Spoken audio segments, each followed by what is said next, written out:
the cage shattered. Not with a bang, but with a sickening, cosmic tear. The impossibly complex lattice symbol, once pulsing with the fabric of reality, now writhed like a living wound across existence. Kalen's shadow self, the conduit, became a vortex, a maelstrom of pure, unfettered power. It was not Kalen who was the wielder, he was merely the lock, and the lock had just broken open. The whispers intensified, no longer coming from within, but echoing from the void itself. "You were never the master, Kalen," they hissed, 1,000 voices woven into one, only the key, or perhaps, the prison. The Empyrean bloom, once a beacon of hope, now pulsed with a sickly, desperate light, its energies writhing against the encroaching darkness. It felt the shift, the birth pangs of something alien, something that dwarfed even the ancient lattice in its raw, destructive potential. Kalen, or what remained of him, felt his essence being pulled apart, not by an enemy, but by the sheer, overwhelming force erupting from his own broken spirit. Memories flashed, not of despair, but of a desperate, primal love. A promise made to protect, to shield, to be a bulwark against the encroaching night. This vow, amplified by the bloom, had been the catalyst, the very force that destabilized the lattice's anchor. But it had also been the chisel that chipped away at the cage, freeing the true terror.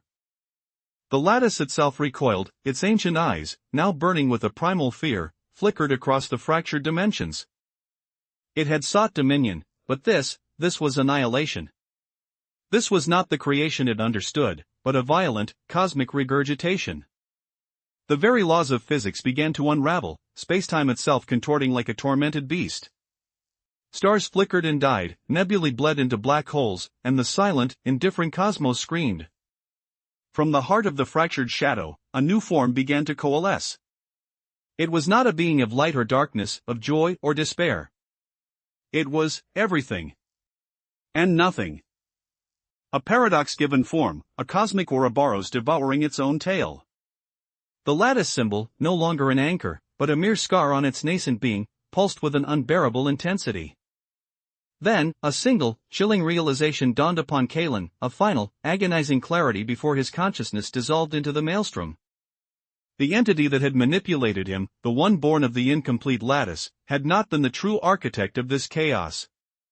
It had merely been a pawn, a puppet seeking to complete its own flawed design.